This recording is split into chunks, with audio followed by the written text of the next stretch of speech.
Ladies and gentlemen, welcome to another episode of the Side to Side Sportscast, where it's your boys, Will, Woody, and CJ. And you know we come to break it down from the court side, the ring side, the sidelines, and for them sports they play outdoors, we outside, we side to side. That's how we ride. And today we riding with a special guest, no other than my guy, Nick Fry. What's up, baby? Welcome to the Sportscast. Thanks, Will. Really happy to be here. Thanks for having me on, guys. I think I was one of the first to do your application. So if you're thinking about do the application out there, do it. Got me here. Man, listen, Nick is a buttoned up professional. He looked more official than we look on our own show. He filled out the form request, and this is a guy that you want to model yourself after. If you're trying to get on the successful things and you want to be on a sportscast, be like my guy, Nick Fry. That's the quote for the week. Yeah. I love it. Yeah, man. So listen, we are glad to have you on the show. Thank you for taking your time today. And tell us a little bit about yourself. Who are some of your favorite sports teams, favorite sports athletes? So I'm from the New York area. So Yankee fan, Giant fan. I went that route. And then I just couldn't get it going with the Knicks. So I took my talents out to the pier there in LA, and I am a Laker fan. Oh, okay. I guess you could say, well, why? It doesn't really make much sense. I mentioned, the Knicks. It's hard, but also I became a Yankee fan because of my father. You know what I mean? So he's a big baseball fan. So he influenced me to like the Yankees. I would watch them growing up, but he never really watched basketball, so I had no influence in basketball. And I loved that guy Shaq. And then he got traded to the Lakers, and I was like, I'm following him. And then I wasn't just gonna follow him around, so I just stuck with the Lakers once he went there. Hey, man, you need not apologize or explain because I'm Philadelphia born and I'm a Dallas Cowboys fan and also a Phoenix Suns fan because they traded my guy Charles Barkley to the Suns and I stayed there.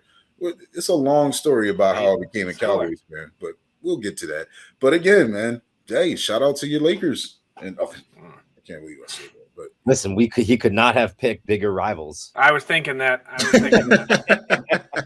As you can tell, I'm Massachusetts, born and bred, and now I live in Rhode Island, which is basically Massachusetts Junior. And also to make matters worse, I don't know if you're a hockey guy, but I'm a Ranger fan with that. Oh yeah, look, listen. At least you're not like, hey, I'm Canadians guy. Yeah, that would be the core. Right. So to ask you as a Pats fan, is it the Jets or the Giants? I figure the Jets are your rival, but the Giants, the Jets are in our division, and the Jets haven't been super relevant. This is gonna hurt. Well, in my lifetime, right? So mid 30s. In my lifetime, I haven't really seen a really impressive Jets team, right? But the Giants. The Giant. All right, so it's going a little bit too far back in my memory. Let's just say that. But the Giants, obviously, in my prime of watching professional sports and following the Patriots when I'm 10, 12 years old, watching Tom Brady go through his whole career here, that's when the Giants hit us in the Super Bowl and Eli Manning doing his thing. It's just that hit hard. And so the four worst teams possible. All right. Gotcha. Speaking of the worst teams, Nick, Yankees fan, Giants fan, Lakers fan, Rangers fan, right? There's got to be some teams that you just hate. Who are those teams? Well, there's one I got to pick individually, and I got to single out. And the good news is I think everyone here is going to be on board. Or maybe if they're not on board, it's going to at least be all right, I don't mind that. And Will, I know you'll like this. It is the Philadelphia Eagles. Yes! Philadelphia Eagles. Yes! Wow. This is why this is my guy, Nick Fry, man. Obviously, as a Giants fan, I'm not, a huge Dallas guy. You know what I mean? Yeah. But always growing up, it was always McNabb and the Eagles, you know what I mean? And it was always Giants and Eagles, a lot of bad blood there. Like Giants Cowboys, obviously big rivalry, but that Giant Eagle thing was just, it was different. And they get under my skin. They piss me off. The Eagles, they always have, they always will. Very underrated and not really discussed enough. The rivalry between the Eagles and the Giants is huge. It's actually probably right now. Well, maybe not according to last season, but if you go by the past decade, that might be the biggest rivalry in that division. Eagles and Giants, man. Yeah. AB.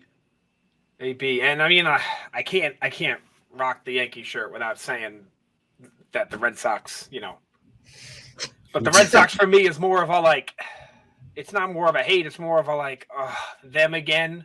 Like after 2004, it just crushed my soul. I'm not even angry at them. I'm just like disappointed that they exist. Yes. See, like I was surprised because, as a Laker fan, you got the Celtics' big historic rivalry, and obviously, Red Sox, Yankees. There was definitely more of a hatred growing up, before that 2004 World Series and the curse being broken and all that, with the Boone home run and just, even more crushing blows. But yeah, you're kind of right. After 2004, it's just like still a rivalry, but it's just not as bloodthirsty, as it once was. Yeah, I mean, all the guys are friends now. Like back in the day, you had Manny Ramirez or Pedro rather throwing Don Zimmer on the ground, stuff like that. That was bad blood rivalry. Now they're all friends. They're hanging out, getting drinks after the game anyway. Yeah, that's very true. Very true. Different culture in today's game. So we know you're a Shaquille O'Neal guy. Who are some other professional athletes, whether they're from your favorite teams or not, that you're a big fan of in any sport?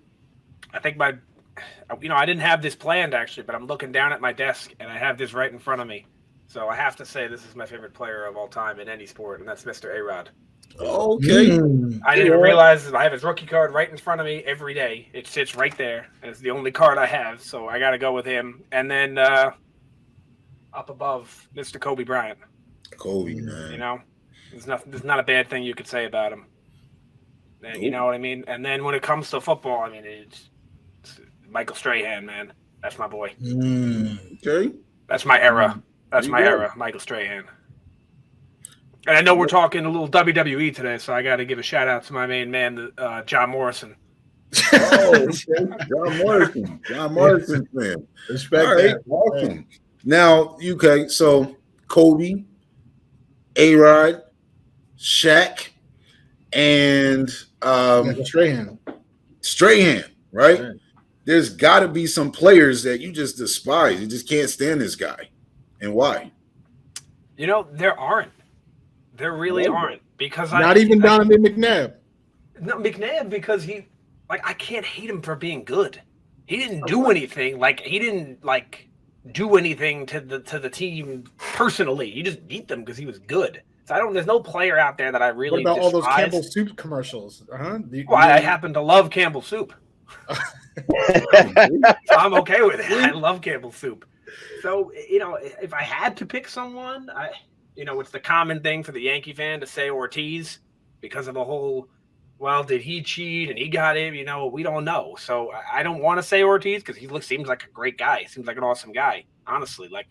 As much as I wanted to hate him when I was 12 years old, now that I'm 30 years old, he's like the nicest guy in the world, it seems like. So how can you hate him?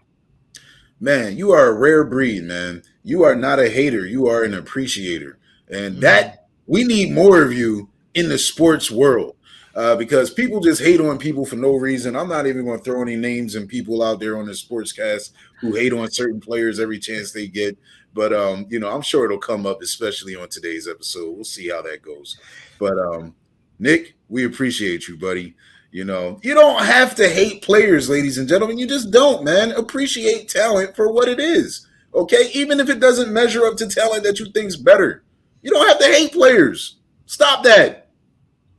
Foreshadowing. I can't stand James Harden. I can't stand James Harden. That's the guy that I can't stand no matter what. But hey man, let's talk about the Big Blue.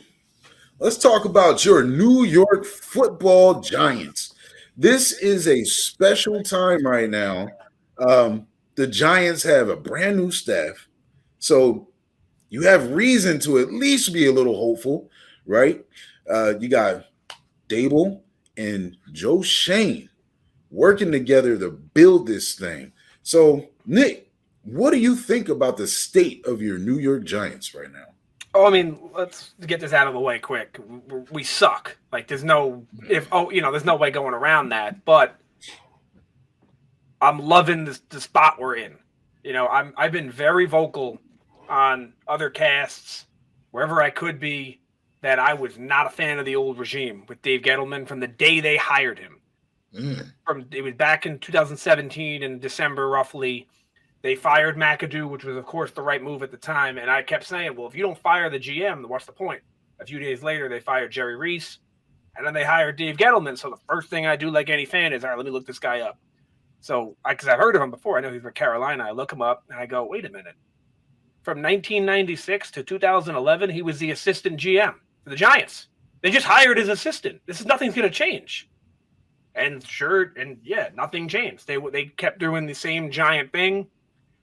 He went out of his way to make, in my opinion, the worst draft pick of the last 20 years in Saquon Barkley. And it's not because Saquon is a bad player. Saquon is a great player. He has a phenomenal talent. But even if he is a Hall of Fame running back, it's not a good pick. Running backs don't have value in the game. When was the last time a Pro Bowl running back won the Super Bowl? It's like, it goes back to like 1990 something.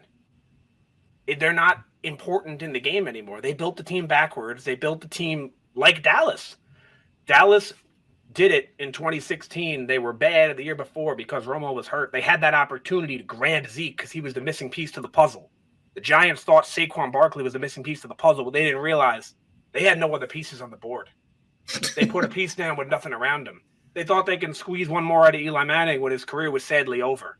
They had nothing, no building blocks whatsoever, made that pick, tried to win it all now with that team, and they've been on the worst team in the league since then. I have to agree with the Saquon Barkley sentiments. I did not think the Giants should have taken Saquon when you need a quarterback that's going to basically take over for Eli. I get the pick, but I agree. Like, a running backs are so you find them, you plug them into the right system, and you get some production out of them. Saquon he was supposed to be like an Adrian Peterson, LaDainian Tomlinson type of talent. But watching Penn State football, one thing that I always wondered was, is he durable? Because he seems to get a lot of 1 and 2 yard carries before he busts the big 40 to 50 yard carry. And then his stats look great. His highlights look great. But in the NFL, you got to be able to keep churning at 3.5, 4 yards, 3.5, 4 yards. You got to be able to grind and get back up and do it again.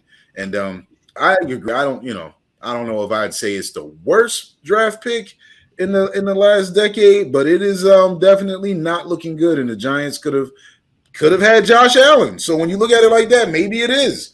The Giants could have had Josh Allen. They probably would have taken Darnold. They probably would have taken Darnold, though. Two quick things to add. Three things to add based on that.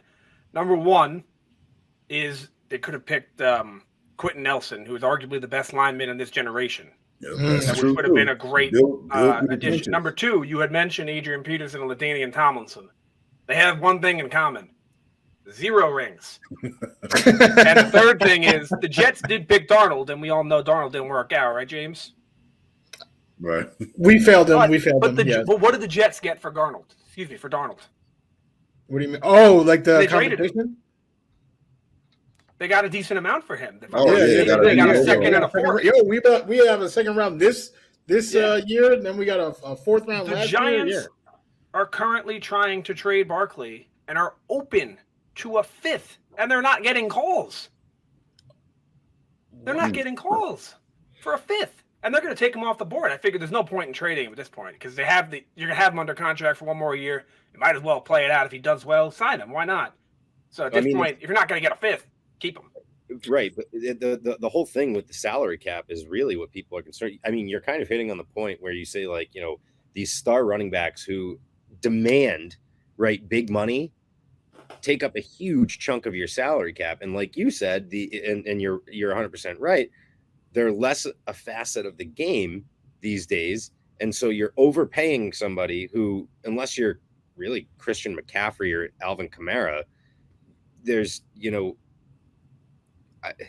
even then, right? How many, but like Alvin Kamara, you can't say he does, he's made his mark and doesn't, if I'm not mistaken, he has a ring, doesn't he?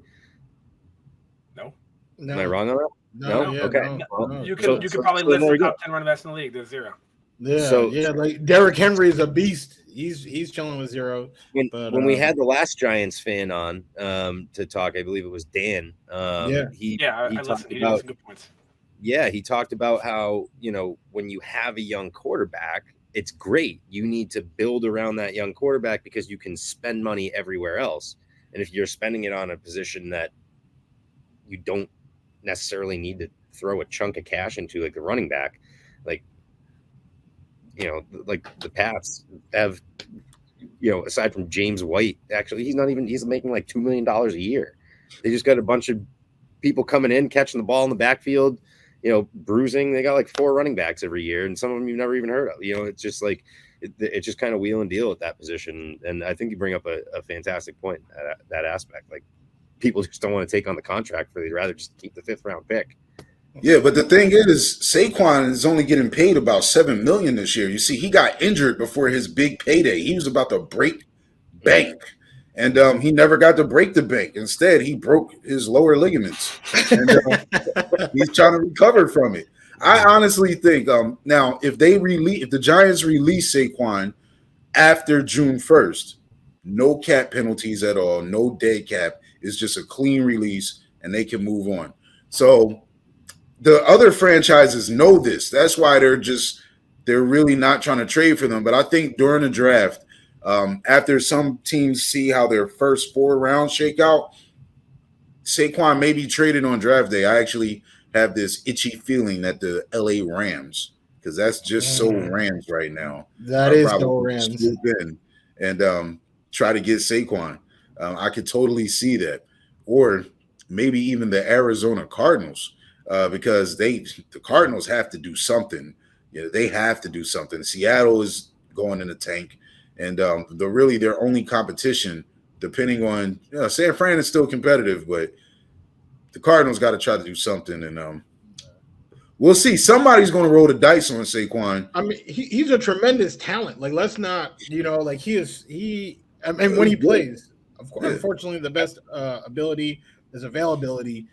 And your boy, he's been struggling with that ability. But when he plays, I mean, he does have talent. So a team like the Rams, who doesn't necessarily need him, right? Like, they have running backs that they just turn out there.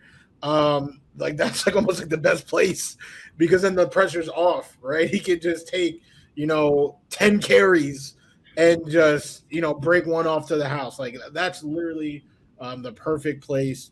The Cardinals would also be a good spot. But I think, Nick, what you were kind of alluding to, you didn't even talk about Darnold, didn't even talk about Josh Allen. You talked about Quentin Nelson, because the unfortunate Achilles heel of this team for years now has been the O-line. I'm talking about even with Eli, right? You guys failed. You're veteran. It's been like 13 years since I had a good line. It's and you guys are drafted. You guys draft O-line. I mean, you didn't that year, but right, Andrew Thomas, right? You guys are drafting O-line. You guys sign guys, right? Eric Flowers comes over. I mean, what are you thinking about this line? How do we fix this? So Thomas is okay. He had a good season last year, but that's it. So they need 4 new linemen. So that's not good, So they have 2 picks this year. I believe 5 and 7.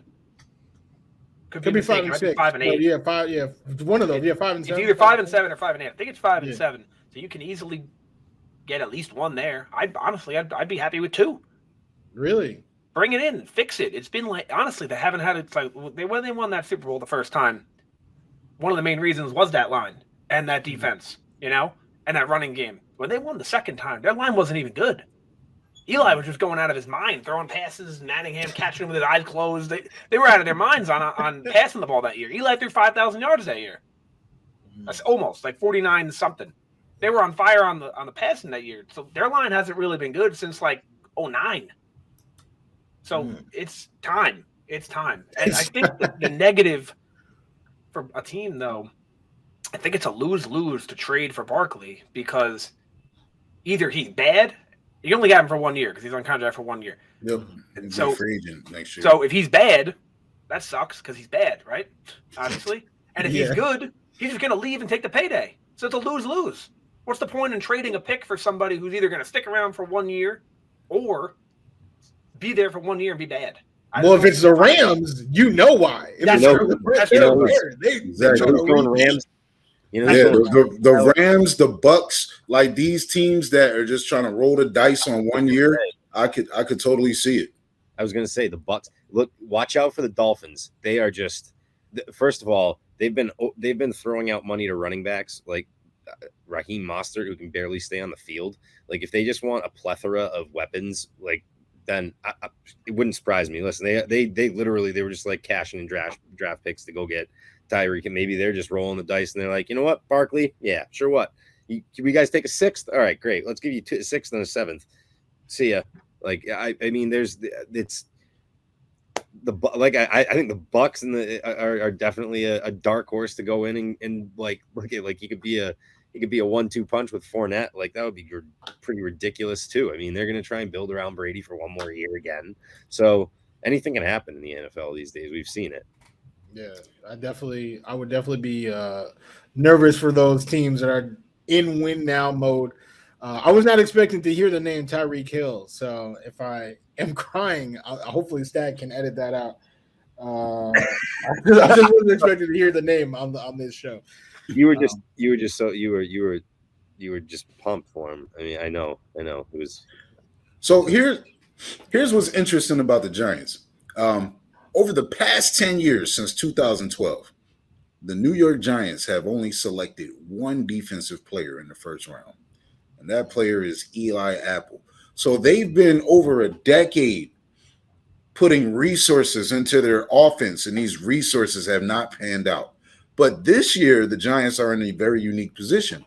They have 2 picks in the first 7. They have pick number 5 and pick number 7. This is prime time to really build something. The Giants absolutely cannot miss on both of these picks. So what positions would you like to see addressed? I'm sorry. I'm allergic to talking about the Giants for too long. They got to stay inside. They got to go with a lineman, whether it's offense, defense, both defensive linemen, both offensive linemen, whatever that may be. Maybe even linebacker if it's some sort of edge rusher, like a Von Miller type. If you consider him a linebacker, I don't know. I feel like in Madden he is, but I feel like he's not really, So like that's what they have to do is stick inside, and I have faith in them to do that because they're bringing in they've brought in the regime now with I still can't believe it's pronounced Joe Shane, but it is. So Joe Shane, a guy who doesn't mock analytics. Like you have Dave Gettleman who literally mocked the analytics department in a press conference and was like, "Oh yeah, we use computers." Like, I don't need that. Like, are you kidding? It's 2022, dude. Or when he said it, 2021, when he was employed. Like, craziness. It's the time they move on, and that's why I'm very happy with the way they're moving. Because even if it doesn't work, I know they're trying to do things the right way, as opposed to trying to prove they're smarter than everybody else, which they clearly weren't, considering they've been the worst team in the league since 2017. Yeah, no, that's. I mean, I'm dumpster diving, so I already know. Like I see, I'm like, oh, the Giants, yeah, they're right there. All right, they're in this bus, the struggle bus with us. So I definitely hear that. But you know what? You just got a lot off your chest. I'm seeing a word on your chest. All right, let's talk about these boys. All right, the Yankees. All right, let's talk about them. I mean. You want to talk about glory, right? In the past, all right? How many championships? Talk to me about the state of the Yankees right now. So I don't want to sound like a Debbie Downer, but I feel like that's the road we're going down here. Like with the Giants, I feel like I was positive. I was negative about the past. I feel like I'm positive going forward. The Yankees is the opposite. I wouldn't be shocked if they came in 4th place this year in the division. That is, like, they didn't. So the Yankees got a big problem, I think, and that is their owner. Whereas the Mets, on the other hand, have the opposite with their owner. But the Yankees have kind of taken this business thing to a new level where they've turned the team legit into a business where they're not really focused on winning. Not that they want to be bad. Of course, they're a good team. They're going to win 90 games. They're probably going to make the playoffs. They might not, but they're going to lose in the first round. We all know they're not good enough to do anything beyond that. And it's because, what does it matter to Hal Steinbrenner? He's making money regardless. It doesn't matter to him. And that's a big problem with the CBA. I almost wish the lockout didn't end because the owners won, completely won. They backed the players into a corner and made them look like the bad guys and said, if you don't take ours, we're going to cancel the season. You're going to look like the bad guys, and then you're not going to get any of your money. So the players said, okay, we got to do this. There's no minimum salary in baseball, or for a team, that is. And all these rules in the CBA favor the owners. You have teams like the Marlins, the Pirates, the Diamondbacks. The A's, they legit do not try. They don't care. They have revenue sharing in baseball, far too much if you ask me. They can lose 110 games. They're still getting paid. The owners kick back and relax. You ever see the movie Major League with Charlie Sheen? Same story. They're losing on purpose. They don't care. And now that the Yankees are doing that, they're a good team. The Yankees, like I said, they're going to be a playoff team probably. They might not make it, but they should be. But they easily could have made the extra step. The Mets got Max Scherzer. What if the Yankees did?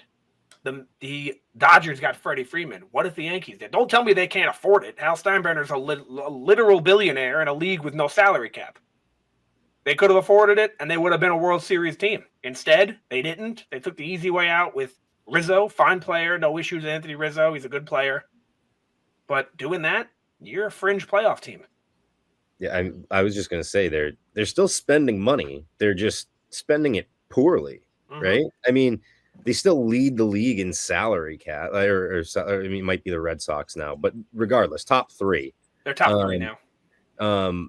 Unquestionably, every season, the Red Sox and Yankees are top 3 in the league in salary. I mean, the Dodgers are definitely up there at this point, but I'm seeing the same thing in Boston. It's just a little less frustrating because we've kind of gotten a little lucky. We've all I was one of the guys sitting there like Mookie Betts. Why are we not the team paying a guy who's, MVP caliber player, homegrown, does all the right things, could be the face of, Boston baseball for years to come? Like, it's just the picture is painted there. It's not like he didn't want to stay. It's like it wasn't like he was begging to go out west. We could have given him the money. Look at our owner, John Henry. I mean, he owns the marketing rights to LeBron James, for crying out loud. He owns Liverpool soccer. I mean, NASCAR, Roush Racing. Like, he owns the Boston Globe. Like, there's no reason that he can't, again, like you said, without a salary cap, say, all right, you know what? We're going to keep Mookie.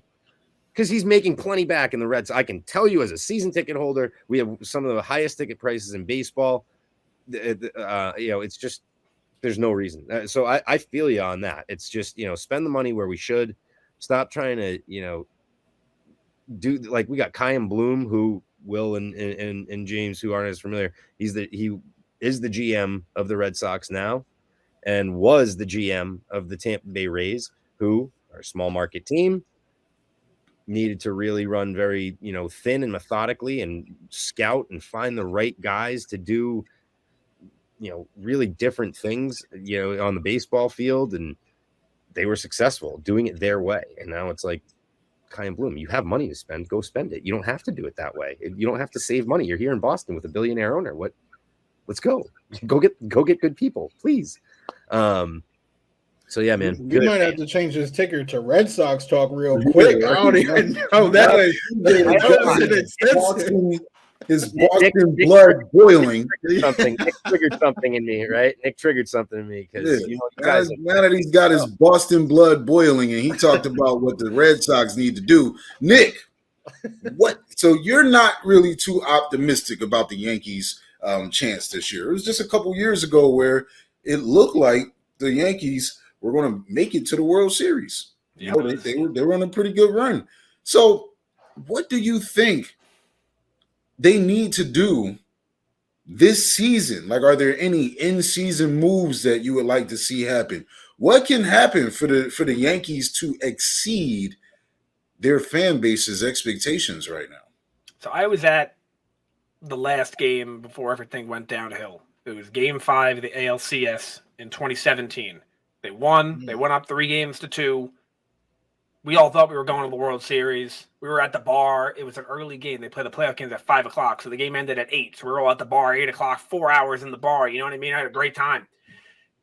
I've been to the same bar with James countless times. We're in there. We're having a great time. We know we're on the top of the world. We can't be stopped. What happened? Every single one of the guys that the Yankees labeled as this homegrown player who we groomed, they all failed, except Judge. Judge is a good player. I can't really, talk badly about him. But Sanchez, he's a nobody. He's not on the team anymore. Severino can't stay on the field. He's always hurt. Aaron Hicks, he said he wants to hit 30 home runs this year. I'd be shocked if he played 30 games. Hurt every year. Gleyber Torres, disaster. Every one of them is a disaster. All these guys, Greg Bird, I don't even know if he's on a team. All these guys that were on that team, all of them failed except Judge. So that's what happened. But what do they need to do? What they need to do is stop lying to the fan base and telling them we have all these young upcoming guys. Like they're saying now they have the shortstop Volpe coming up. He's their next big prospect. So that's all fine and dandy, but 9 of the last 10 guys you showed me have been awful. So I'm expecting him to be bad. So I'd rather you sign Carlos Correa because I'm expecting him to be bad. And they didn't do that. Yeah. Well, I mean, going there. I mean, he went to Minnesota. What do you think about that trade with them? How do you feel about Donaldson and what did they? Listen, Sanchez was an abomination defensively at catcher. Okay, like just to put it lightly. So I think you guys improved by addition by subtraction on that one. Like he was a strikeout machine. There wasn't a lot going on there. So I think you sold high. But how do you feel about that trade? I'm not mad about it. I don't hate the trade. Like you said, I mean, Sanchez literally can't catch. How can he be the catcher if he can't catch the ball? So that's the main problem with him. So he's gone. Sure. Now Donaldson, he's okay. He would have been. I mean, you make that trade 5 years ago. Oh my God. Oh yeah. So he's a fine player. It's not like he's so great. He's not bad. Whatever. But I have a conspiracy that the Yankees did that on purpose. Obviously, they did it on purpose. They didn't do it by accident. They didn't dial the phone by accident. You know what I mean? But they did that on purpose because Donaldson makes a lot of money. So when someone like my guy Nick Fry comes on the Side-to-Side Sportscast and says they're not spending enough money, someone can say, dude, they have a $223 million payroll. What are you talking about? Because they're paying Josh Donaldson that money. It's just a way so they don't have to spend the money on Freddie Freeman. It's like, well, what do you mean we're not spending money? We just got Donaldson. But that's not what we wanted, and we didn't want that. You just did that so you didn't have to pay somebody big money for a long time. I also think a big part of it was getting Kiner Falefa because there's, like you said, Torres was not and probably is not the answer at shortstop for it. Okay at second. You can probably trust him a little more on the other side of the diamond, but Falefa is actually a decent shortstop, right? Yeah, I think he's a great defender. I think that you guys improved in that trade, even though the names like you said even Urshela, he couldn't stay on the field for you guys either. And Sanchez wasn't on the field all the time, and when he wasn't productive. So they traded pieces that have like big names and good highlight reels and hit mammoth home runs, right? And probably going to draw some fans in Minnesota, which is what they need. And they got pieces back that they kind of needed, honestly. Like Donaldson should be right-handed hitters. It's not. I mean, it's not as far out to left as you think either. I know right field gets its glory at Yankee Stadium with that short porch, but there's more than a few balls that go out to left too. Yeah, I think they're a better team because of that trade. I don't disagree with the trade. I was mad the night they did it because I was like, how bad? But then I look and I'm like, actually, Donaldson's not as bad as I thought he was. I just figured because he fell off, he was bad, but he's still really not. The thing is, like I said, I think they're just trying to paint a picture that they spend a lot of money when they're trying not to spend a lot of money because whenever Hal took over, which I believe when he really took over, like he was in charge like in 2009 technically because George was on the way out, but when he really took over was like the end of the Jeter years, the end of the A-Rod years. He's made a point, we want to get below that luxury cap or the luxury tax, and he won't go above it. Like you go above it, you pay a penalty. So let's say, for example, the Mets are sitting at $252 million. I believe the cap's $250. I might be wrong on that. So they got to pay a penalty on that $2 million, an additional $4 million. Does Steve Cohen care about $4 million? The guy's worth billions. He does not care about $4 billion. Like Hal Steinbrenner, you could do the same thing. Yeah. George would have said, "Who do I make it out to?" Exactly. Right? That's why the Yankee teams in the 90s were just like, pulverized. Like, just it was so hard to be a Red Sox fan in the 90s. Oh my God. Just every season you'd see, all right, who's a big free agent? Cool. All right, Gary Sheffield, Carlos Beltran. It's like Mark Teixeira. Okay, cool. Just everybody's going to the Yankees. That's fun. Enjoy. with everything being said, though, they are a pretty good team. They are one of the better teams in the league. They're probably a top 7 team in the league, 8 Unfortunately, maybe. in the AL East. But they're probably the 4th best team in the AL East. But the AL East is stacked. Yeah, so like at the end of the day, they're a good team. 90 games, nothing to complain about as a fan. But I just feel like we were so close to being an 100-win team and a team that I could have been excited about thinking we have a legit chance to win it all, and we're not there. Wow. So to kind of wrap up the whole Yankees bit going into this season, is there anything else? What is it? All right, let's say you put the GM shoes, you Nickelodeon show jersey for one day, and you put it on, and all of a sudden you're Yankees GM. What are you doing to make this team in one day turn it around and have your team ready for spring training and ready to rock? I'm calling Doc Brown. We're going back in time. We're signing Max Scherzer and Freddie Freeman. That's the only way. That is that's the perfect answer. I love it. I'll tell you what. Fantasy with fantasy. I was just matched. All right. Fair enough. If one person could call Doc to redo something that was done this offseason, I think it would be Rob Pelinka. And I think he would go back in time. And my personal opinion is they would not press the button on the Russell Westbrook trade. So right now, the Lakers may not even make the play-in. Forget the playoffs.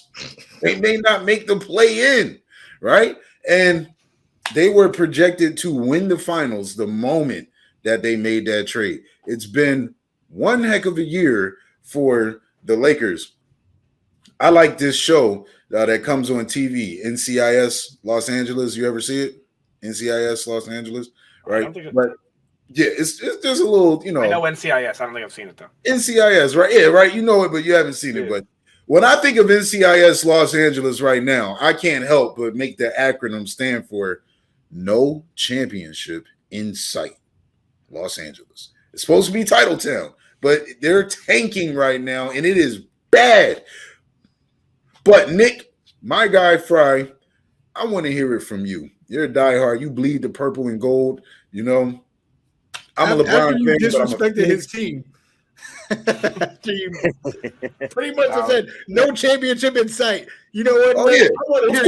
At the end of the day, man, I'm a Suns fan, and I have to. I love Kobe. I love Shaq. I love LeBron. But never will I love the Lakers. And I do get some joy out of seeing them really, not do so well. I'm sorry. But honestly, I want to know what needs to happen with this team. Where did it go wrong this year? Well, you hit it. Well, first off, it doesn't help that Davis can't stay on the court. That doesn't help. Of course not. But the Westbrook trade, when they first made the trade, everyone was like telling me, because everyone knows I'm a Laker fan, they're like, oh my God, what did they do? What did they do? What did they do? And I'm like, all right, you know what? I don't agree with it either, but they must know something I don't. They're he's the GM of the Lakers. It's Pelinka. He built the championship team a few years ago. They know something I don't. And then I go, wait a minute. No, he doesn't. He has no idea what he's doing. I was giving him the benefit of the doubt, and I'm like, oh, no, wait. Everything that everyone said, like, oh, he doesn't fit. And I'm like, I know he doesn't fit, but I'm sure they'll find a way. Nope. They didn't find a way. He didn't fit at all. The team is an absolute disaster. I remember they signed Melo. When they got Melo, I'm like, all right, if Melo's your eighth man, that's great. He's their third best player. Right. This is like they need to rely on Melo to go off every night, or they're going to lose. If LeBron doesn't score 50, they lose. It's like, and a thing that I don't hear enough of, because I get it, because the story is, the story is Westbrook, the story is LeBron, right?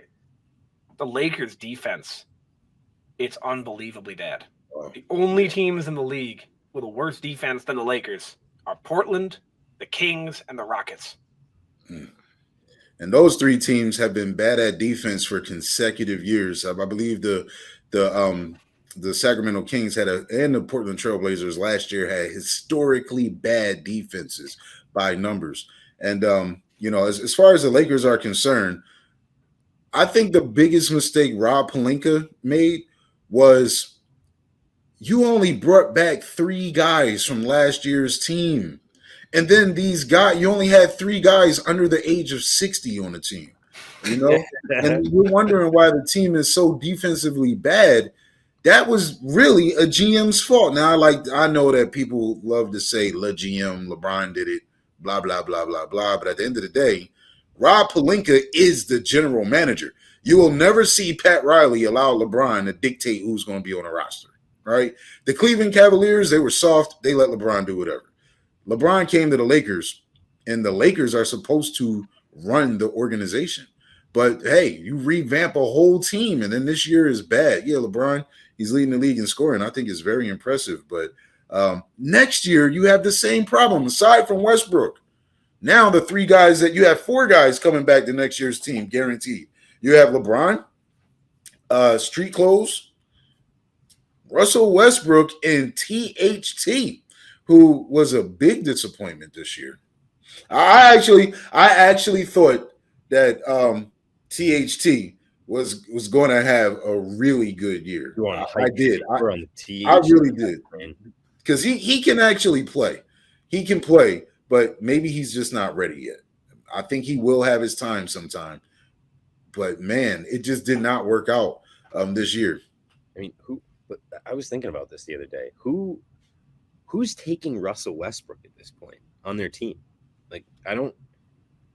There's either he's just not.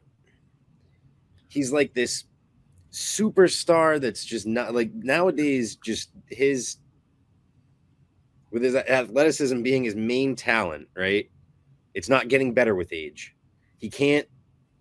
People just let him take threes. Like we've seen Pat Beverly just literally just go, I'm going to give you that. Like literally on the court. Like, go ahead, shoot that, please. I'm going to play 10 feet off of you.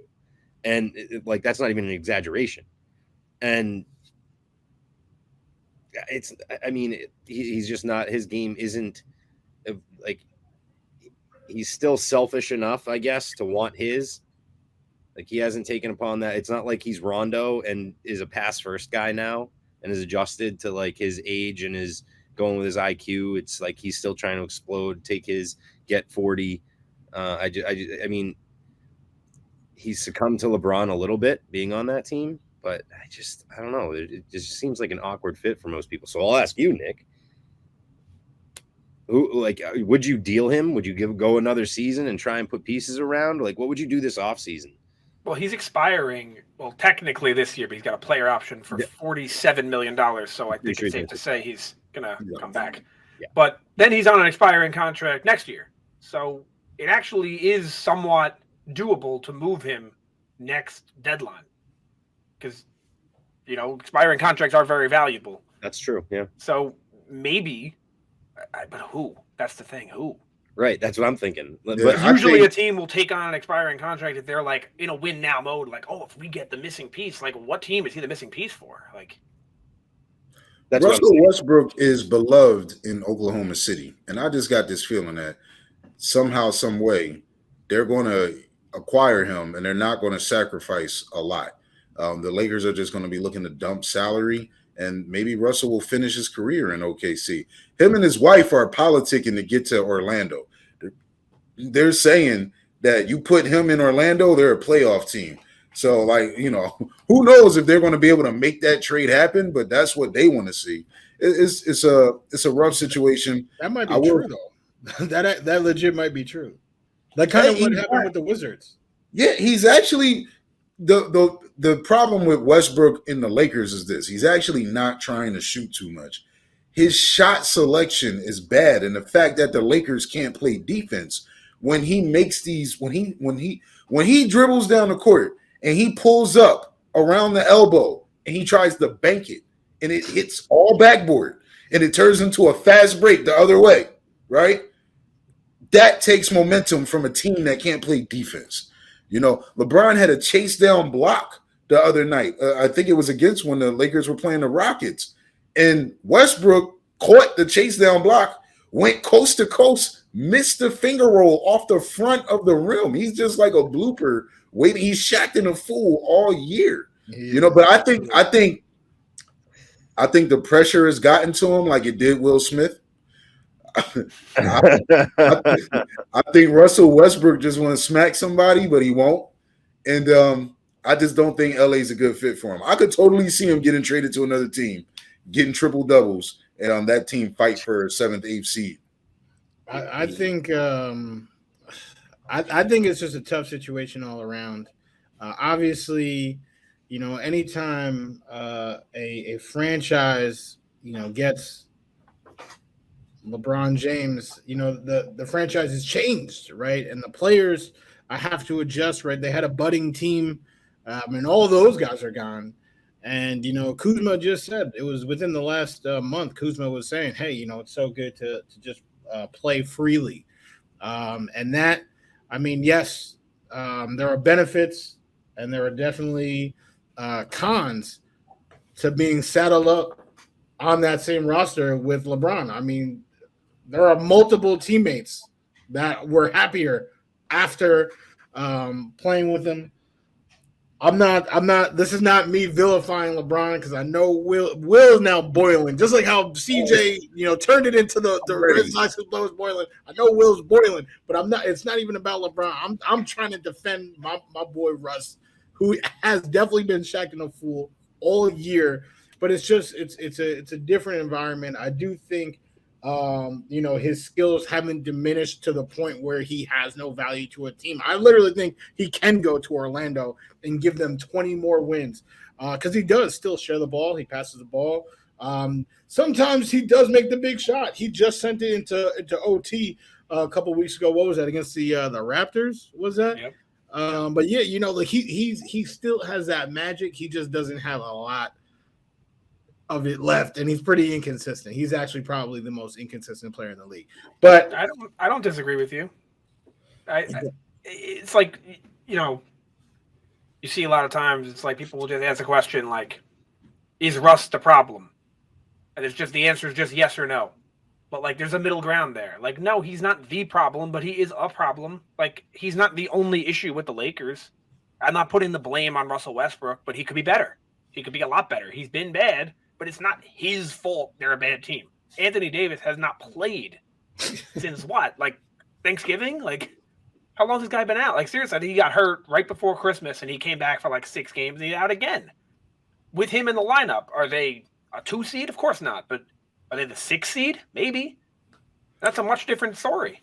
Well, actually, this year with Anthony Davis, he's played 37 games and the Lakers have won 17 of them. So they're even below 500 with Anthony Davis. It's just their winning percentage than they have now. Oh yeah, that's true, right? That is absolutely true.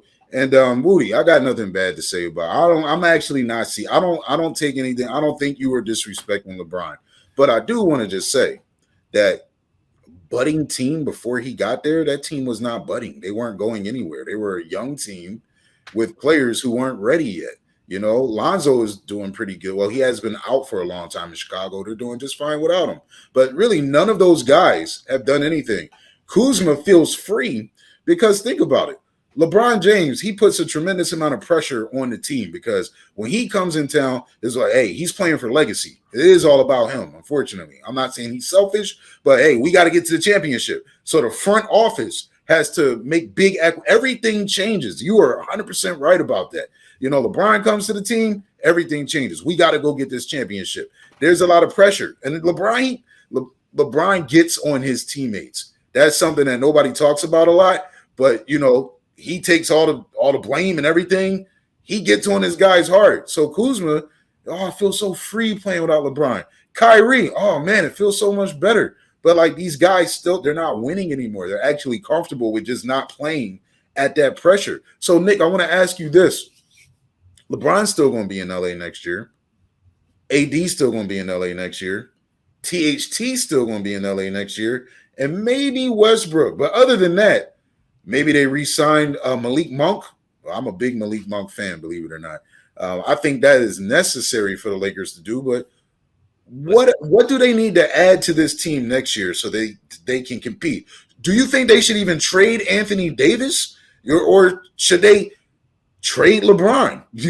Honestly, they have to figure out something because they've got nothing for next year will look like this year if they don't make something big happen.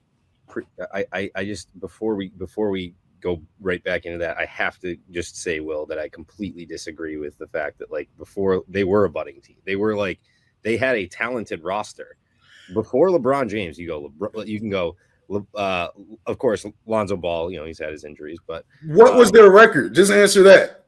Why do I need to give you their record? Because they were budding, right? So that means they must be getting close to the playoffs. We just said a budding team. They're getting better. Yeah, what are you talking about? But how were they getting better? They were not getting better. They were young guys who were not playing well. They had guys like Caruso, Clarkson, Julius Randle, Larry Nance, Kyle Kuzma, Brandon Ingram, all these, Josh Hart, young guys that are. You're naming names, right? But this is a game about results. What was the progress? Absolutely, all of those players that I named have absolutely improved since. No, while they were in LA, when they went to they weren't a good mix together. They went to like Julius Randle. He went to New York. He found himself. They didn't have enough time. When LeBron came, they just blew it all up. And now Julius Randle was gone before LeBron got there.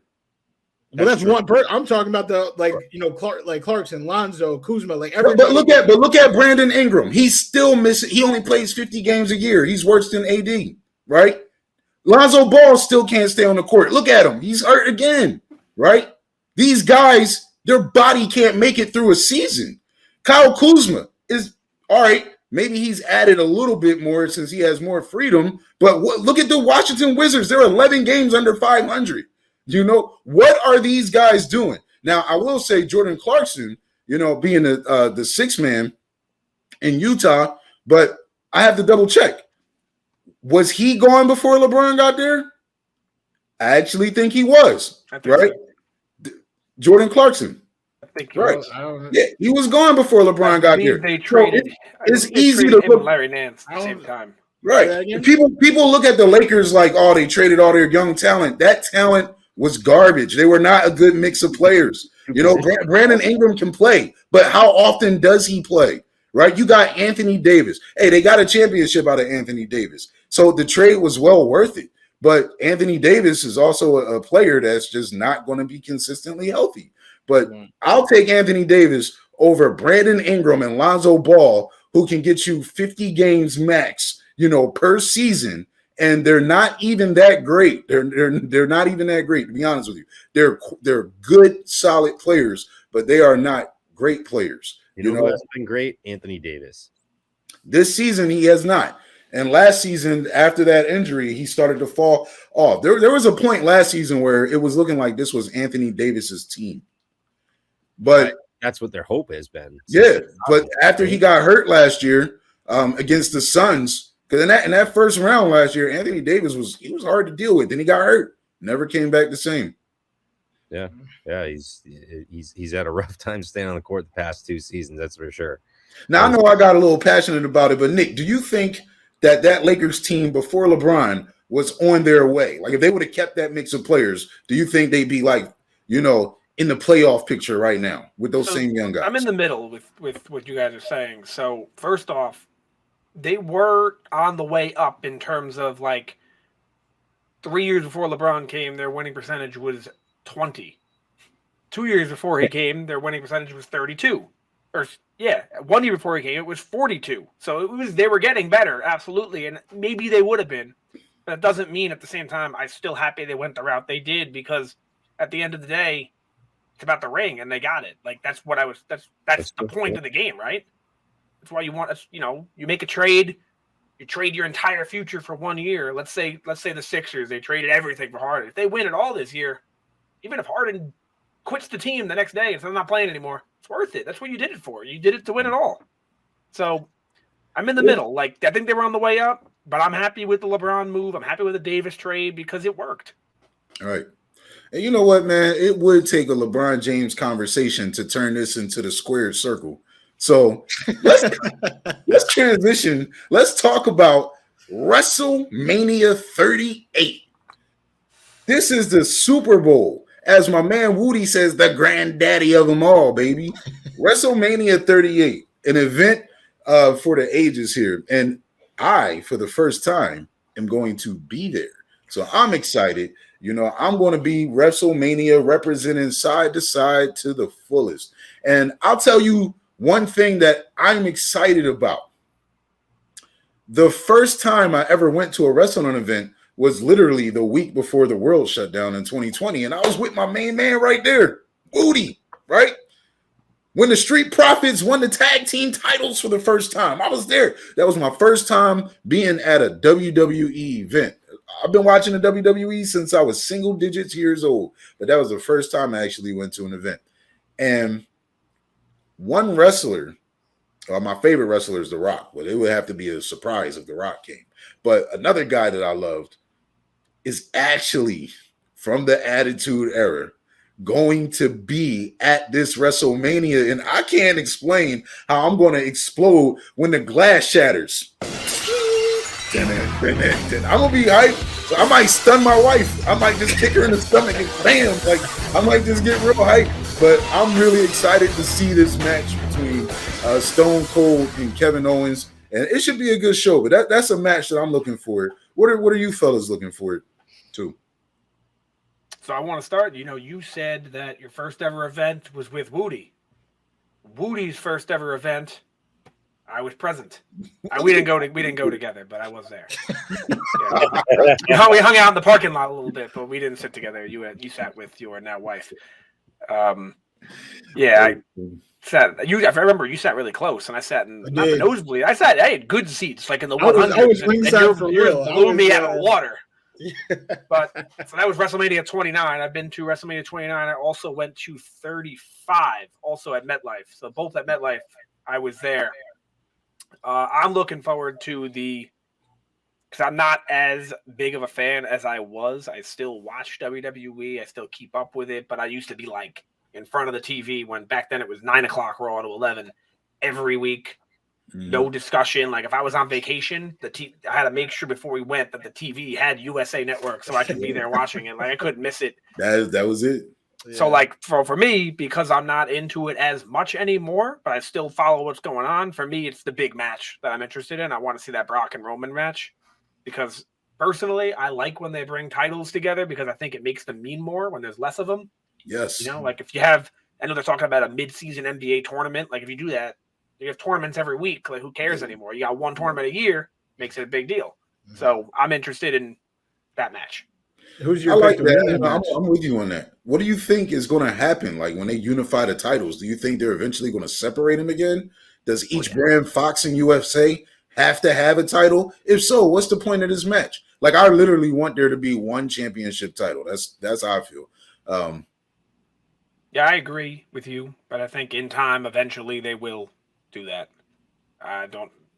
They will split it just because. Like they brought them together in 2013 with that TLC match between Orton and Cena, I believe. Orton won. And then they were together and then they combined it into one belt. And then I believe 3 years later, they split it again. Yeah. So I think they'll do it again. But what I do think will happen in that match, if I had to like place a bet, which I'm sure you can actually nowadays, Yeah. I would bet on Roman to win the match. I don't know how, but I think he's going to win the match. And the next night on Raw. So I remember years ago when he first met Brock Lesnar, the first words Brock Lesnar said to him was, "I don't respect you." So I think you can finally close that storyline by having him say, "I respect you," putting his hand out and shaking hands with him, and end that storyline of them two that's been lasting, it seems like, the better part of 70, 80 years.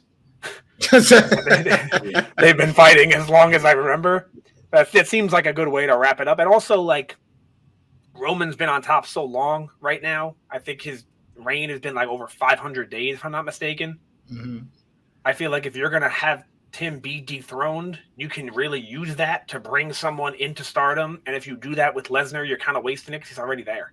Yeah, man, I agree. I don't like this babyface Brock either. Like, Brock is supposed to be an assassin. This guy that's coming out with a cowboy hat, and it actually makes me change the channel. I'm not gonna lie. Like, Wow. I don't like babyface Brock. Not at all. It's not who he is. Like, it's not Brock. He lives on a farm, so I don't know. Coming out with the cowboy hat, that could be him. That could be him. That could be his real hat. He wears it on Sundays. Now he's I'm sure it is, but the Brock Lesnar we got to know is the guy who's just, he doesn't even talk. He just suplexes people all day. This Brock is out here trying to make jokes, trying to get laughs from the crowd. It's like, get this guy out of here, man. Well, I just want to say that the stat that you were talking about, Nick, with Roman Reigns in the 500 days, that's not even like how long he's had the title. That's just like how long he hasn't been pinned. So that's like, I don't know. I just feel like that's like a little too much. It's a little too much what they're doing with Roman. I know, they love him. Cena left. They needed to replace Cena. But it's just, you're kind of hurting your roster that way, because when he does beat Brock, which I would also agree that that's probably going to happen. Like, literally no one on the roster looks like they're even on his level. And that's kind of why the product sucks. Like, it sucks because of that. Because if you go back to the Attitude Era, which, we all loved, Austin, Rock, Triple H, Undertaker, Mick Foley, these are all legends. Like, if they're in a match, like, you have no idea who's going to win. Like, Rock and Austin are both studs. Triple H beating them both all the time. Chris Jericho comes in and beats two of them on the same night. Like, anybody, like, there were multiple stars. But what they're doing, this love letter that Vince McMahon is giving to Roman Reigns with this very long reign is just crushing everybody else. And they have talented guys. Drew McIntyre is a tremendous talent that can do it all. So yeah, I think they're messing up there, but that's all good. I will definitely be watching the Kevin Owens show to see that glass shatter one more time. Steve Austin opening up cans. Oh my God. I wish I was there in person. I would definitely be losing my voice like I did at all the others. Yeah. Well, here's the thing, because I've been to 29, 33, 35. All of them was one night. Will Gaddy, you're going to be there 2 nights. What is this? Imagine if for some reason the Super Bowl said, hey, you know what? Saturday, we're going to play the first half. All right, then we're going to have a show. And then Sunday, we're going to play the second half. What is this? Why is WrestleMania 2 nights? I know why they did it, with the pandemic. Right. Mm-hmm. But what's going on? It's a money driver, man. It's a money driver. You fill out the stadium twice. Vince McMahon is recouping revenue that he lost without having all of those fans for the whole year of 2020. Right now, you get WrestleMania. Let's do it 2 nights. It actually, marketing wise, it's smart. But for people like us who we're getting, we're in that 3rd decade somewhere in our lives, and oh man, I'm sorry, you may not even be in the 3rd decade yet, but you're close to it, right? We've been on this planet for 3 decades, if not more, and the brand is definitely losing our interest because of unnecessary things and watered down talent. But I do want to ask you guys this. I really feel like I'm a big Roman Reigns fan. I love that whole family. You get anybody that comes from that family, I'm gonna be a fan of. That's just how it is, right? I don't care who likes them, who doesn't. I do. I want to see Roman keep the title for like 5 straight years. I want something ridiculous to happen, but I know that's not going to happen. I actually think after he wins this match, if he does in WrestleMania, somebody is going to dethrone him and take that one title. And who's next? If there was going to be a person, who do you think is next? Maybe that is what it took to get Cody Rhodes over here. Imagine. That would I don't think so. I don't think so. That would I don't be know crazy. who it would be. I have no idea. That's a good thought. I have no idea who it would be. I literally think that he's going to hold it to 39 and maybe even lose it to Dwayne. That's what I think. Ooh, man, man. Well, oh yeah, you would have to go there. You would have to. I would have to go. I would have to go back, man. I would have to go back. So it's a mystery, and since we don't know answers to questions, I think maybe this is a good time to see if there's some questions we may or may not know the answer to. So, Nick, my guy Fry, I think you are ready to ask us some trivia questions. So, Trivial Pursuits, my man Woody here, break it on down how this is going to go. Absolutely. I mean, hey, we are the Side to Side Sportscast, right? You've been listening to us, watching us for months, and I think the three of us, I think we know, we know our stuff. But Nick is here to actually verify if that is in fact the case. All right, so he's going to ask us some questions. All right, and hey, we are all sports fans. We are all innately competitive. So of course this has to be a competition. There will be points, and I'm gonna win, but that's not here nor there. All right. This game, we're gonna take turns asking people questions. All right. So Will gets the first question. I'll get the second one. CJ gets the third. Okay. And we're gonna go around and see if we can answer. Now, if Will doesn't answer, I have a chance to steal. If I don't answer, CJ has a chance to steal. So we'll just go in consecutive rounds. All right. If you get it in the first round, that's 3 points. Get it in the second round, that's 2 points. Third round is 1 point. If it goes past that, then there's no points, and we stink. All right, I'll say it right there.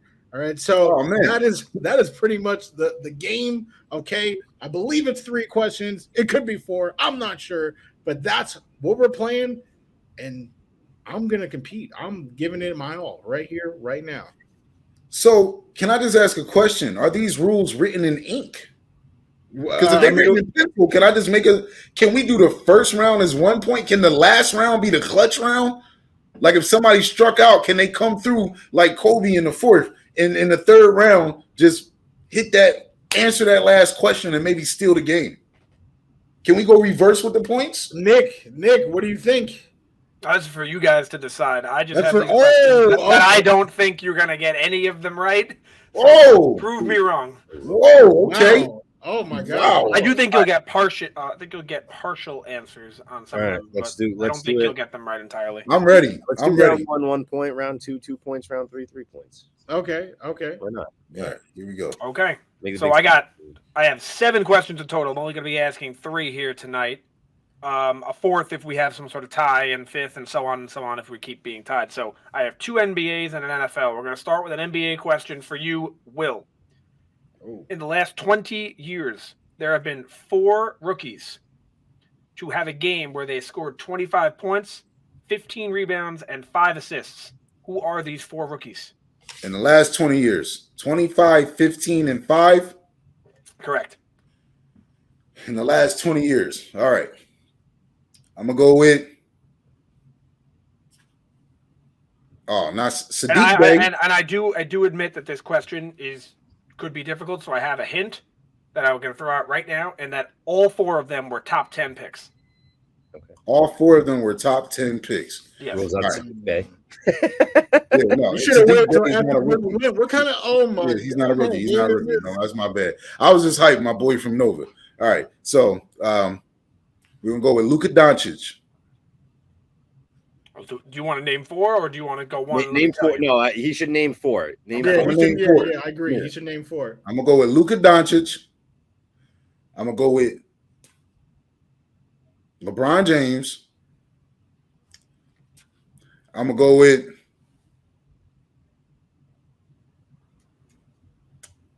did Cade Cunningham? He's been on a tear. Did he have 25, 15, and 5 this year? I'm gonna put Cade in there. I'm gonna put Cade in there. And for the 4th pick, because I know that I probably am not right with the first 3, I am going to go with 25, 15, and 5 in their rookie season. I'm going to have to say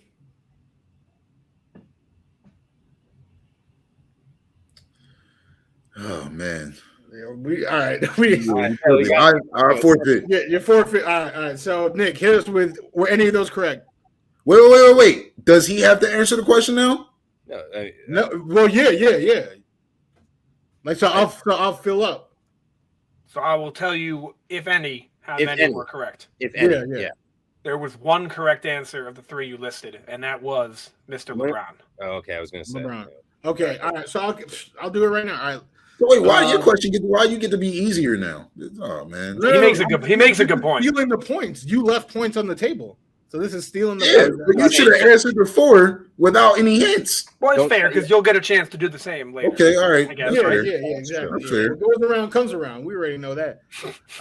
So all right. So just to finish it out, I'll say Dwight Howard.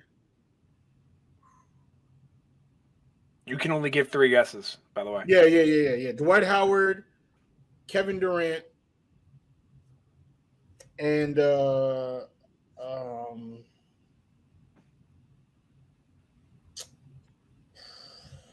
Howard, Kevin Durant, and Amari Stoudemire. Woody, I have a suggestion for you for tomorrow's breakfast: a goose egg. Wow. Okay. I thought you were going to at least get one of those there. Damn. Evan Mobley. Trying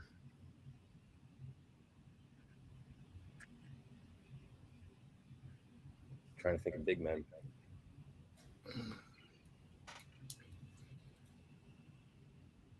DeAndre Ayton. And a lot the rookie here. Oh, you know what? Maybe. Yeah, you know what? That's Carmelo Anthony. Ooh, wow! Give me my points, baby. So that's a point, right? That's one. That's a point for Will because he got one at least. Would you like me to tell you the remaining answers? I would love to hear these answers. So the 4 answers are LeBron James, Blake Griffin, Ben Simmons, and a current rookie this year. I'll give you one more guess each for no points. From Toronto. Rookie this year. Scotty Barnes. Right. Scotty Barnes. I was going to guess Scotty Barnes. Hopefully the cast picked it up because I was like, I heard you.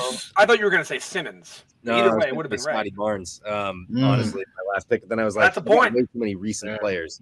But now you have an idea what kind of difficulty we're dealing with these questions. All right, rock and roll, James. You're up for round 2. This is for you, Woody. 4 players in NBA history have won a championship with 3 different teams. Who are they?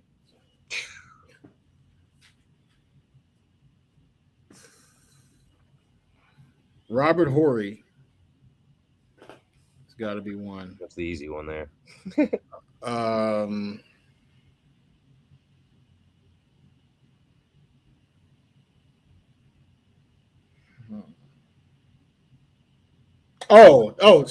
Robert Horry. All right, LeBron. Let me. I'm about to say, are you that allergic to LeBron? Oh my God. All right.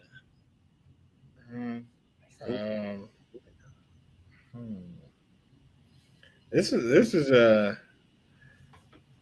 I gotta like think of like people's like careers. Yeah, I got this.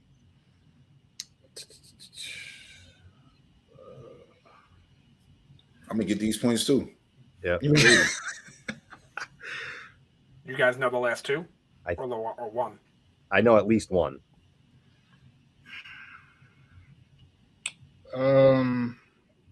Dennis Rodman and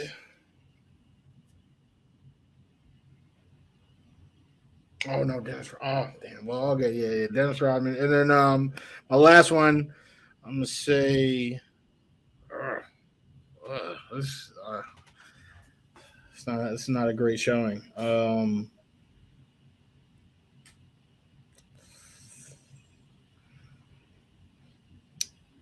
I got nothing. I'm gonna say Ray Allen, even though I know that's not right.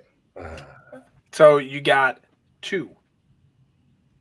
Ray Allen. No, imagine. No, the two that you said, LeBron and Robert Horry.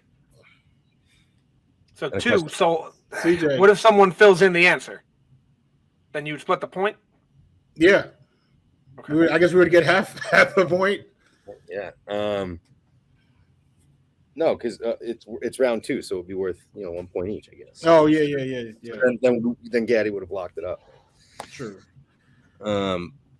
Oh shit! No, I thought so. It's 3 championships, right? You said Well, It is yeah. Well, not necessarily 3 championships. teams. Just championship on 3 separate teams. They 3 may separate have won multiple with a certain team, but that's not what we're asking here today. Okay.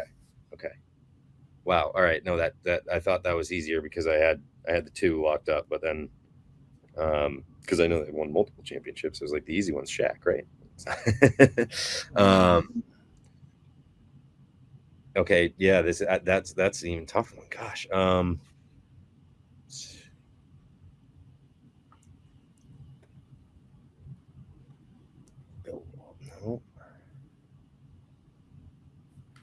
My gosh, I feel like they're just like pocket players that I just can't think of. Who's some Spurs guys? That's what we got to think of, right? So I give up. I honestly have no idea. I'm. That's why I thought Rodman. I literally had. So I know Will's going to get at least one. Rodman was a great guess. I can't even. I mean, I don't know if we'd be able to pull it as a team right now. I know Will's got one. I can tell by his face.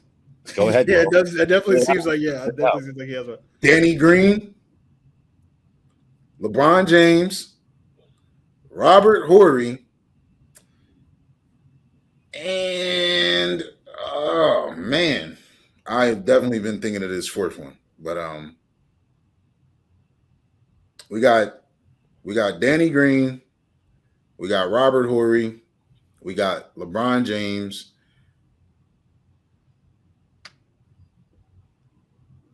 3 different teams. Why can't I remember this guy? 3 different teams.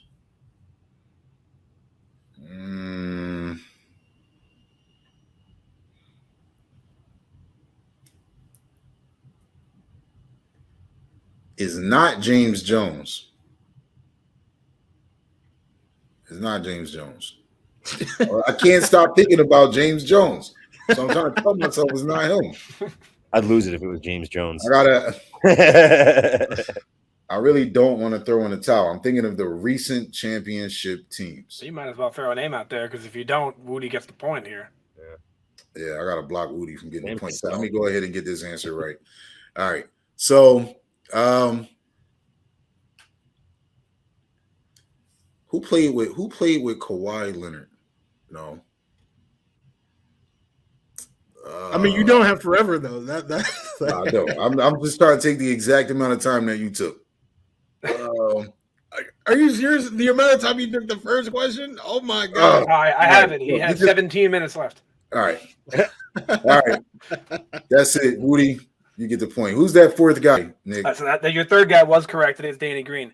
The fourth guy, there is a reason you do not remember him, and that is because in the playoff runs of his last 2 titles, he had a combined points per game, meaning adding them both up, of 1. So this guy played for the Bad Boy Pistons, played 1 year with Michael Jordan's Bulls, and then played 1 year with Shaq and Kobe's Lakers. Still no ideas? John Sally? That's right. John Sally. John Right. Sally. Yep. That's Wow. so unfortunate. Wow. I would have had to stretch back in the memory there.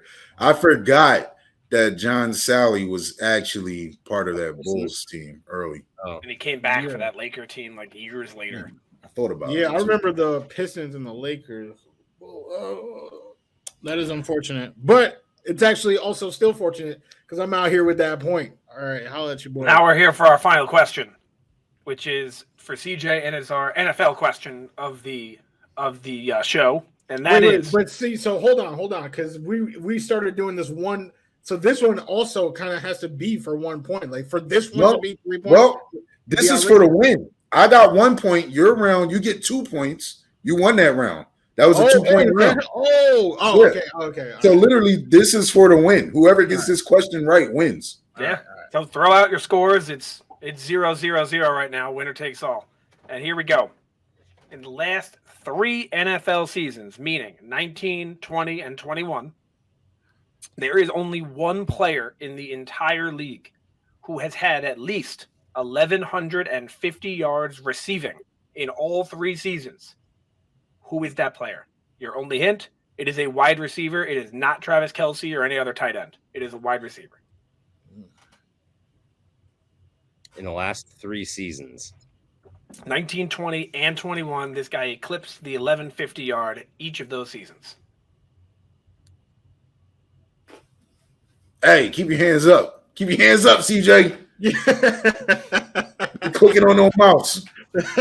No, I'm genuinely trying to just think of all of the receivers because like everyone just has one that I'm thinking of. It's not.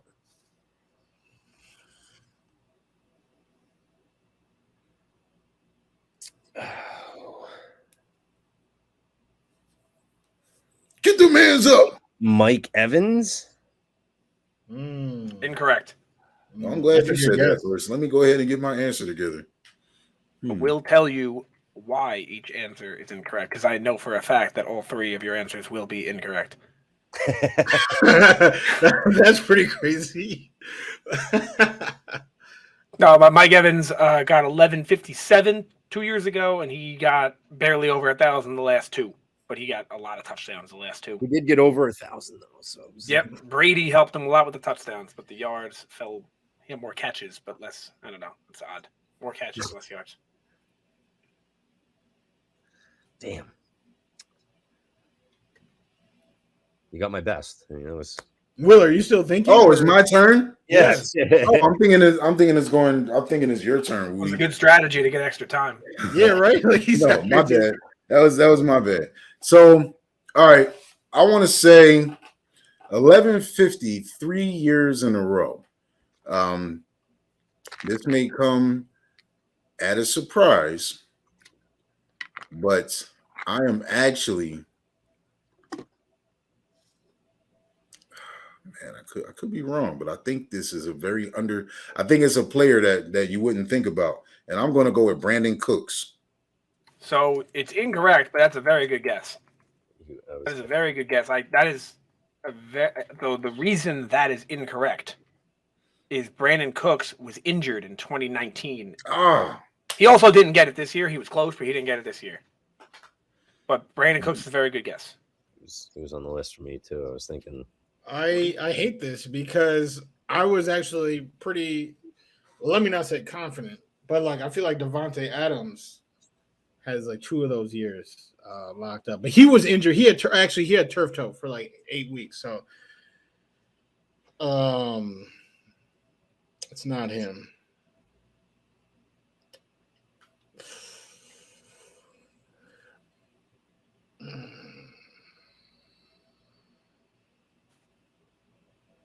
You know what?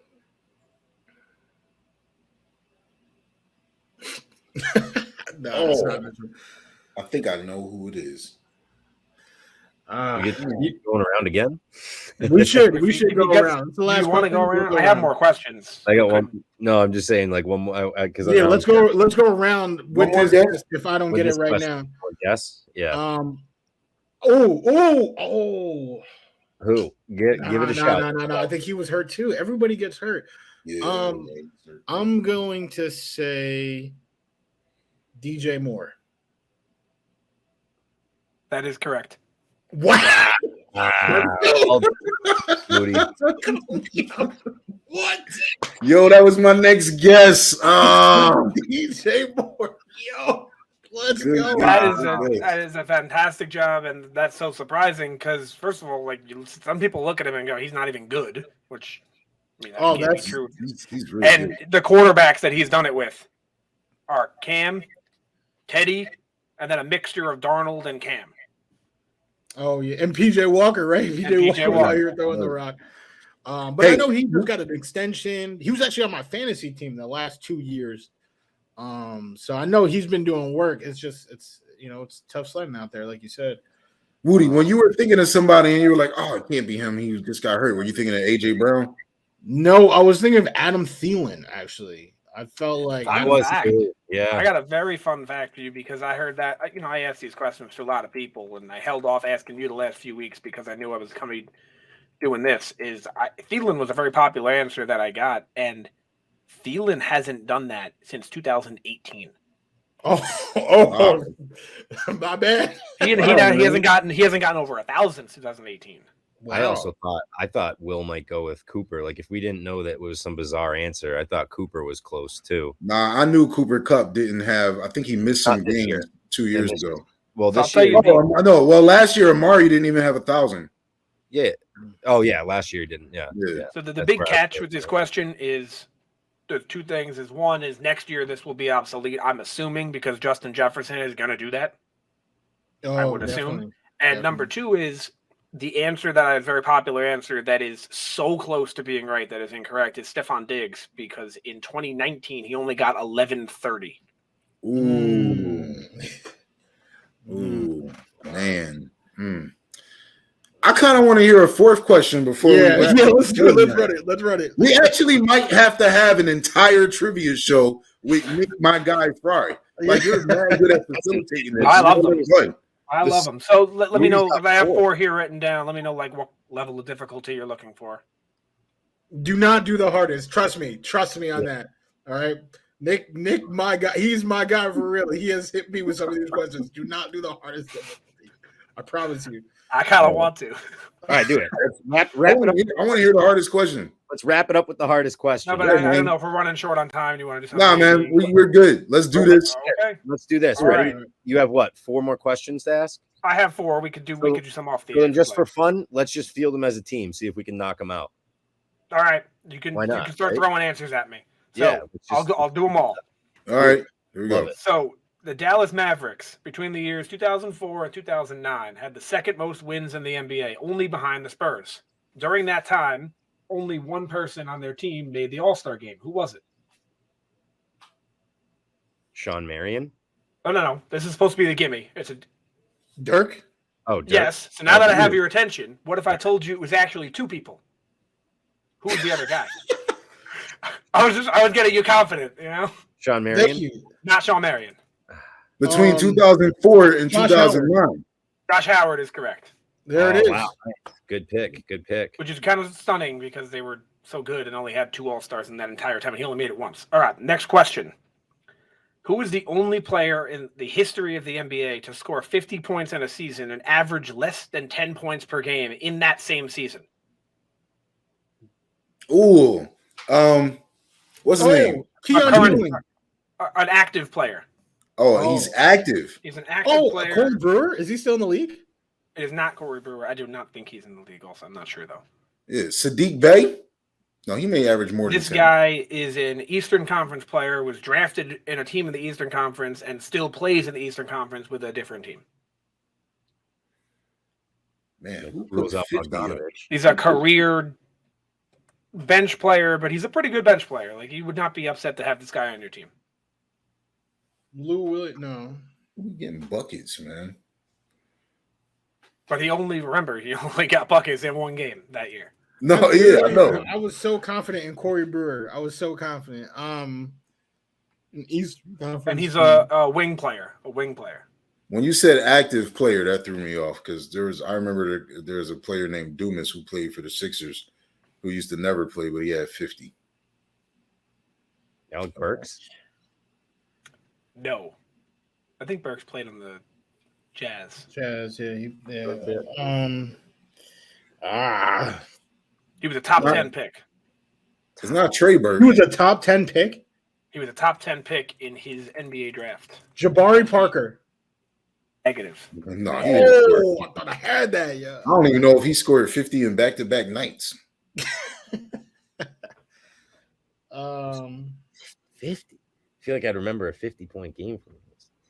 It was recent, right? So I don't know the year off the top of my head, so I don't want to say the year. I think it was either 14-15 or 15-16. So that's when he did it. He still plays today, but he did it like 6-7 years ago.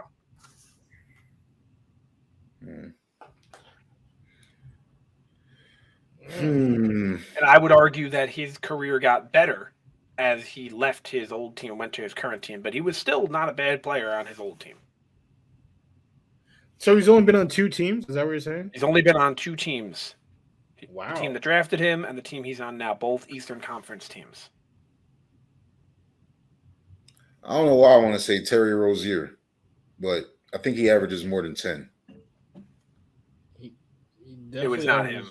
Yeah, it's not him. Karis LeVert. Nope, that's not it. Yeah, we might have to. Wait, how long ago was he traded to the other team? He switched teams in the middle of the 16-17 season. I'll even tell you what he was traded for. Of 16. Well, telling you what he was traded for might give it away. I'm not sure I want to do that. But I'll do it anyway because we have more questions. He was traded for Serge Ibaka. Oh. He was traded for Serge Ibaka. Who was just traded for Ibaka? Ibaka was So on, he was Like this year, right? Ibaka just. Well, he was on the Bucks, but the No, Raptors. This trade was 5 years ago. Oh, this trade he was on the 5 years ago. Raptors. So that's when Ibaka went to. But Ibaka was on the Oh, Thunder. So Ibaka went this is under the Raptors unbelievable. and somebody on the Thunder. No, but he was If on Thunder, the, though, Eastern Conference. yeah, Right, it's an yeah. Eastern Conference team. Yeah. But he was so Where did he go directly after the Thunder? It That's what wasn't. makes it tough. the Yeah, Clippers. it wasn't the Raptors. It wasn't. It was not. It was the. Was it the Hawks? No.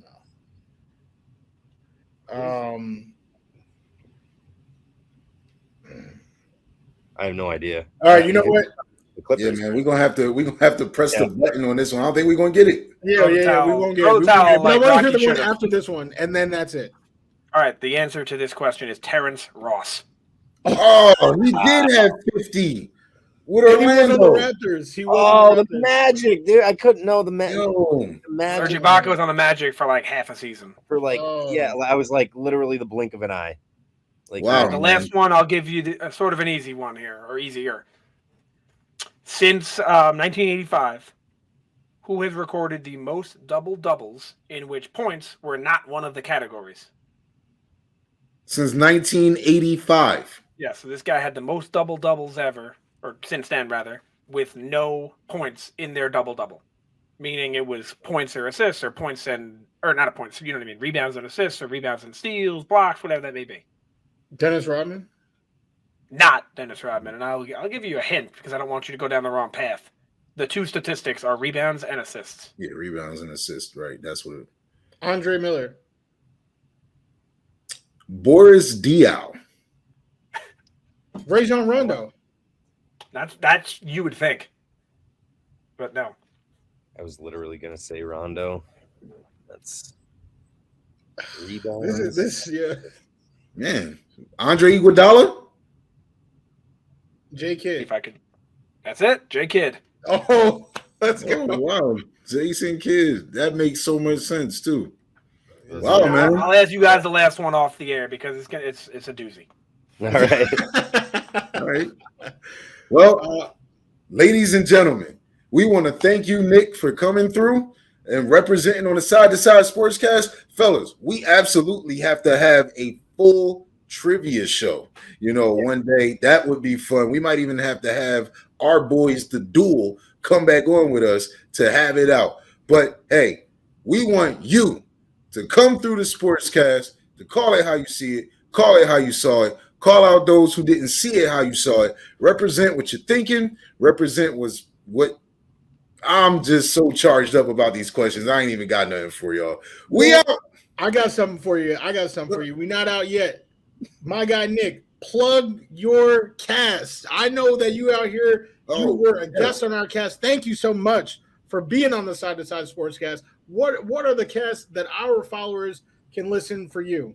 So we go a little bit of a different route in my world. So I love sports, obviously, but honestly, more than sports, I think I'm more of a nerd, honestly. So I go with two things here. We have two podcasts. I have the Sky Guys, a Star Wars podcast. We do all things Star Wars, theorize, analyze, everything in between, new shows, movies, whatever it may be, trailers.